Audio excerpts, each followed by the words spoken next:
কথায় আছে বিপদে বন্ধুর পরিচয়। ইরানের অসময়ে তারই প্রমাণ দিল চীন। ইরানের পরমাণু ইস্যুতে পশ্চিমাদের প্রতি এক কড়া বার্তা দিল চীন। জানালো ইরানের পারমাণবিক ইস্যুর সমাধান কেবলমাত্র কূটনৈতিক পথেই সম্ভব। ইউরোপীয় তিন শক্তি ফ্রান্স, জার্মানি ও যুক্তরাজ্যের সঙ্গে ইরান যখন পরমাণু ইস্যুতে নতুন আলোচনার প্রস্তুতি নিচ্ছে, ঠিক তখনই চীন জানালো তাদের এই অবস্থানের কথা।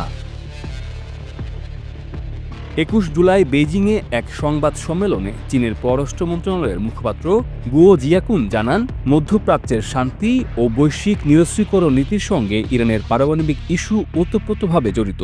একমাত্র কূটনৈতিক পথই এই সমস্যার স্থায়ী সমাধান দিতে পারে। এই বক্তব্য এমন এক সময় এলো যখন ইরান ও ইউরোপীয় তিন দেশ ফ্রান্স, জার্মানি ও যুক্তরাজ্য নতুন পারমাণবিক আলোচনার জন্য প্রস্তুতি নিচ্ছে তুরস্কের ইস্তাম্বুলে।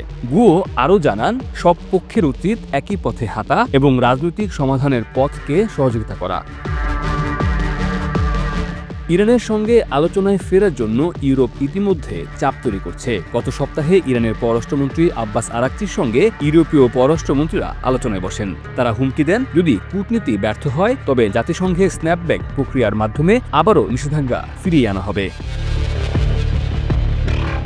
এদিকে যুক্তরাষ্ট্রের প্রেসিডেন্ট ডোনাল্ড ট্রাম্প এখনও বারবার ইরানে ফের হামলার হুমকি দিয়েই আসছেন। তার কথা একটাই, ইরান নতুন করে আবারও পারমাণবিক কার্যক্রম শুরু করলে তাদের দিকে আসবে আরও হামলা।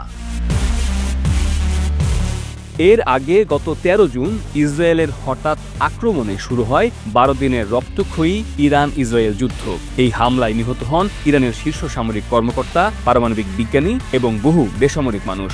যুক্তরাষ্ট্রও চালায় ইরানের ৩টি পারমাণবিক স্থাপনায় হামলা, যার মধ্যে অন্তত ২টি ধ্বংস হয়ে গেছে বলে দাবি করে ওয়াশিংটন। অবশেষে ২৪ জুন যুদ্ধবিরতি কার্যকর হয়। সবকিছু ঠিক থাকলে ২৫ জুলাই ইরানের পারমাণবিক ইস্যু নিয়ে একসাথে বৈঠকে বসবে ফ্রান্স, জার্মানি ও যুক্তরাজ্য। এই বৈঠক ঘিরে চলছে নানা আলোচনা। আর ঠিক এমন মুহূর্তেই চীনের এই বার্তা এক বিশেষ গুরুত্ব বহন করে।